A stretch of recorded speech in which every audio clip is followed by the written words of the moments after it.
अस्सलाम वालेकुम viewers. Doctor Huma Chishti, vice president COH Pakistan, अपने चैनल होमियो डॉक्टर हुमा पे आप सबको वेलकम कहती हूँ। आज जो टॉपिक मैंने आपके लिए सिलेक्ट किया है वो बहुत ही कॉमन टॉपिक है और बहुत सारे पेशेंट्स ये कंप्लेंट लेकर आते हैं। जी हाँ, मैं बात करूँगी नमनेस के हवाले से। नमलेस या फिर टिंगलिंग, आसान लफ्ज़ों में इसे सुन होना कहा जाता है। Actually numbness is a loss of feeling, यानी कि ये लॉस होता है फीलिंग्स का। ये फीलिंग या सेंसेशन बॉडी के किसी भी पार्ट में, किसी भी एरिया में हो सकती है। यूजुअली इस फीलिंग्स में हमारे आर्म्स, लेग्स, हैंड्स और फीट इन्वॉल्व होते हैं। मज़ीद डिटेल में जाने से पहले आपसे रिक्वेस्ट करती चलूँ कि चैनल को सब्सक्राइब कर दीजिए, वीडियो को लाइक कीजिए और शेयर करना ना भूलिए। स्लाइटली से आपको बताती चलूँ कि नमनेस की कुछ टाइप्स होती हैं और कॉमनली ये 2 टाइप्स हैं। ये पार्शल भी हो सकती है और कंप्लीट भी हो सकती है। जैसा कि नाम से ही पता चल रहा है कि पार्शल का मतलब जुज़वी तौर पर या किसी बॉडी के किसी एक एरिया में सिर्फ प्रॉब्लम का हो जाना पार्शल कहलाता है, जबकि कंप्लीट हो तो इसका मतलब फुल बॉडी में जो है वो नमनेस पाई जाती है। जिस्म का सुन्न हो जाना या जिस्म के किसी हिस्से का सुन्न हो जाना, ये यूजुअली इतना कोई सीवियर प्रॉब्लम नहीं होता, लेकिन ज़्यादा अरसे तक किसी भी प्रॉब्लम का रहना कोई अच्छी बात नहीं होती। इसी तरह अगर बॉडी का कोई पार्ट या फुल बॉडी नमनेस का शिकार रहती है तो ज़रूर डॉक्टर से रुजू कर लेना चाहिए। नमनेस एक कॉमन सिम्टम है जो बहुत सी मेडिकल प्रॉब्लम्स को इंडिकेट करती है। हमें कैसे पता चलता है कि हमारे जिस्म का कोई हिस्सा सुन्न है? अगर कोई पर्सन गिर गया हो और पाँव को, स्पेशली अगर पाँव पे चोट आई है लेकिन कोई फीलिंग नहीं है, वहाँ पर कोई सेंसेशन महसूस नहीं हो रही, दैट्स मीन के बॉडी का ये हिस्सा सुन्न हो चुका है। कभी कभी ये स्लाइड सी प्रॉब्लम सीवियर प्रॉब्लम्स का साइन भी हो सकती है, जैसे डायबिटीज़ या फिर मल्टीपल स्क्लेरोसिस। शुगर के पेशेंट अक्सर औकात नमनेस का शिकार रहते हैं और यूजुअली इनके पाँव और बाजुओं का हिस्सा, हाथों का हिस्सा इस चीज़ को इंडिकेट करता है। वहाँ सर्कुलेशन की प्रॉब्लम की वजह से ऐसा हुआ करता है, बट आपको ये बताती चलूँ कि ये प्रॉब्लम ऑफ नर्व्स है। इंडिकेशन है कि नर्व में कहीं डैमेज है या फिर कंप्रेशन है। जहाँ भी नर्व में कहीं कोई कंप्रेशन होगा, कोई डैमेज आएगा। और कभी कभी ऐसा भी होता है कि नर्व पर अनड्यू किस्म का प्रेशर हो, तो स्पेशली ये स्पाइन के अराउंड हो तो भी नमनेस हो जाया करती है। समटाइम्स सिर्फ नमनेस नहीं होती बल्कि उसके साथ डिफरेंट किस्म की कंडीशंस भी इन्वॉल्व होती हैं, जैसा कि कोलैप्स बैकबोन, और ये ऑस्टियोपोरोसिस की वजह से यूजुअली हुआ करता है।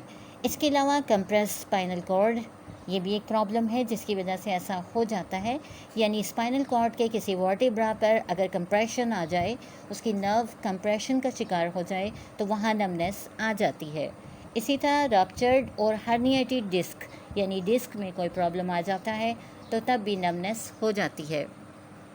या फिर पिंच नर्व हो जाए, जो कि आर्थराइटिस की वजह से या बून स्पर की वजह से हो जाया करती है। इसके अलावा कुछ मेडिकल कंडीशंस होती हैं जो नमनेस को कॉज करती हैं, लाइक डायबिटीज़, जैसा कि मैंने स्टार्टिंग में बताया कि शुगर भी इसकी एक वजह हो सकती है। इसके अलावा कोई भी इन्फेक्शन या HIV या लाइम डिज़ीज़ भी इसकी वजह हो जाती है। किडनी डिज़ीज़ में भी समटाइम ये प्रॉब्लम देखने में आती है। इसके अलावा कुछ ऐसी मेडिकेशंस होती हैं, यानी कुछ अद्वियात ऐसी होती हैं जिनकी वजह से बॉडी पार्ट्स नमनेस आ जाती है। फिर मल्टीपल स्क्लेरोसिस का जिक्र किया मैंने, और स्ट्रोक जिसे फॉलिज भी कहते हैं, तो फॉलिज का हो जाना भी नमनेस को इंडिकेट कर देता है। इसी तरह आर्थराइटिस, ट्यूमर, यानी ट्यूमर अब वो ब्रेन में हो तो ये वजह बन सकती है कि नमनेस हो जाए बॉडी के किसी पार्ट में। इसी तरह spread of cancer to the spine, अगर स्पाइन में कैंसर जो है स्प्रेड कर रहा हो और वो रीढ़ की हड्डी को भी मुतासिर कर दे तो नमनेस होगी। इसी तरह एनिमल या इंसेक्ट बाइट की वजह से भी समटाइम ऐसा हो जाता है, यानी किसी हशरातुल अर्ज़ या कीड़े के काटने की वजह से। ना सिर्फ ये बल्कि एक्सपोजर टू पॉइजन्स और टॉक्सिन्स, यानी जहरीली किस्म के किसी मादे का छू जाना भी इसका बायस बन सकता है। शिंगल्स भी एक ऐसी डिज़ीज़ है जिसकी वजह से बॉडी पार्ट में कहीं ना कहीं नमनेस आ सकती है। फिर सिफिलिस भी एक ऐसी बीमारी है जो नमनेस को कॉज करती है। यहाँ बात जो इम्पोर्टेंट है कि हाउ टू डायग्नोज, हम डायग्नोज कैसे करेंगे। तो फिज़िकल एग्जामिनेशन के थ्रू हम इसे डायग्नोज करते हैं। टेम्परेचर के ज़रिए टेम्परेचर को चेक किया जाता है, रिफ्लेक्सेस देखे जाते हैं और मसल फंक्शन को देखा जाता है और टेस्टिंग टच किया जाता है। तो ये चीज़ें जो हैं वो इंडिकेट कर देती हैं कि नमनेस है या नहीं है, शो कर देती हैं आपके सामने। इसके अलावा कुछ टेस्ट होते हैं जिसके ज़रिए डिफरेंट किस्म की मेडिकल कंडीशंस को नोट करके हम ये देख सकते हैं कि नमनेस किस वजह से है, जैसा कि ब्लड टेस्ट, इमेजिंग टेस्ट जिनमें सीटी स्कैन और एमआरआई आ जाते हैं। इसके अलावा नर्व कंडीशन स्टडीज़ होती हैं और इलेक्ट्रोमायोग्राफी। ये तमाम वो टेस्ट हैं कि जिनके ज़रिए हमें हेल्पफुल होता है ये जानना कि नमनेस क्यों है। इसके बाद का स्टेप मैनेजमेंट है कि हम इसको मैनेज कैसे कर सकते हैं।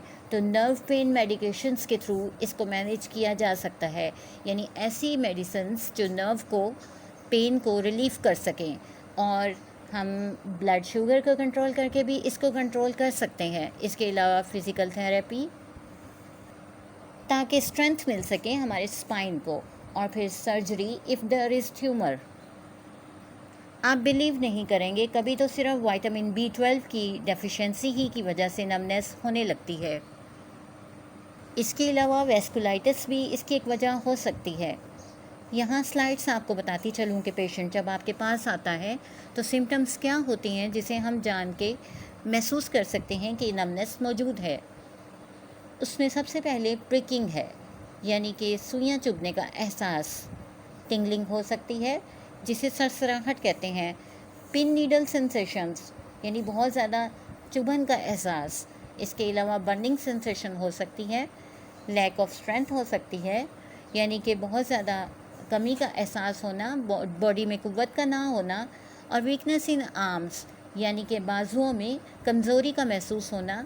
इसके अलावा हैंड्स और फिंगर्स में भी नमनेस होना। ये तमाम चीज़ें जहाँ सेंसेशन की कमी होगी, ये सिम्टम्स आप देख सकते हैं। एट द एंड हम बात करते हैं ट्रीटमेंट के हवाले से। तो ट्रीटमेंट, हमारा होम्यो ट्रीटमेंट इस सिलसिले में बहुत ज़बरदस्त है। Aconite top of the list remedy है कि जहाँ नमनेस अभी आपकी स्टार्ट हुई और आपने एकोनाइट दी और वो ठीक हो जाती है। कॉस्टिकम हमारी बहुत अच्छी मेडिसिन है जो हाथों और पाँव में अगर आइसी कोल्डनेस भी हो और नमनेस भी हो तो ये उसे क्योर करती है। हाइपेरिकम हमारी बहुत अच्छी मेडिसिन है जो नर्व डैमेज की वजह से अगर नमनेस होती हो और साथ में बर्निंग भी पाई जाती हो तो ये क्योर करती है। फिर कालीफॉस बहुत अच्छी मेडिसिन है जो फिंगर टिप्स में अगर नमनेस मौजूद हो और साथ ही साथ न्यूरल्जिक पेन्स भी आती हों तो कालीफॉस देने से पेशेंट ठीक हो जाता है। फॉस्फोरस बहुत अच्छी मेडिसिन है अगर सुबह उठते ही हाथों में नमनेस है पेशेंट के। और याद रखिए, अगर यही कंडीशन रात को है तो सिलिशिया इज़ द मेडिसिन। फिर नाइट्रोम्योर हमारी एक मेडिसिन है, अगर क्रैम्पिंग और बर्निंग भी साथ में है तो वहाँ बहुत अच्छा काम करती है। कलकेरिया कार्ब नमनेस को ठीक करती है। अगर स्पेशली ग्रास्पिंग में प्रॉब्लम हो, यानी कोई चीज़ पकड़ते हुए पेशेंट को अपना हाथ सुन महसूस हो, तो वहाँ कलकेरिया कार्ब बहुत अच्छा काम करती है। इसके अलावा हमारी एक मेडिसिन है पेरिस क्वाड्रिफेलिया, तो ये सर्वाइकल स्पॉन्डिलोसिस में बहुत अच्छा काम करती है, स्पेशली जब उसके साथ फिंगर्स में नमनेस आती हो। तो आज के लिए इतना ही। होपफुल हूँ कि आपको एक अच्छा नॉलेज मिला होगा। कमेंट सेक्शन में अपनी राय ज़रूर दीजिए। आइंदा तक के लिए अल्लाह हाफ़िज़।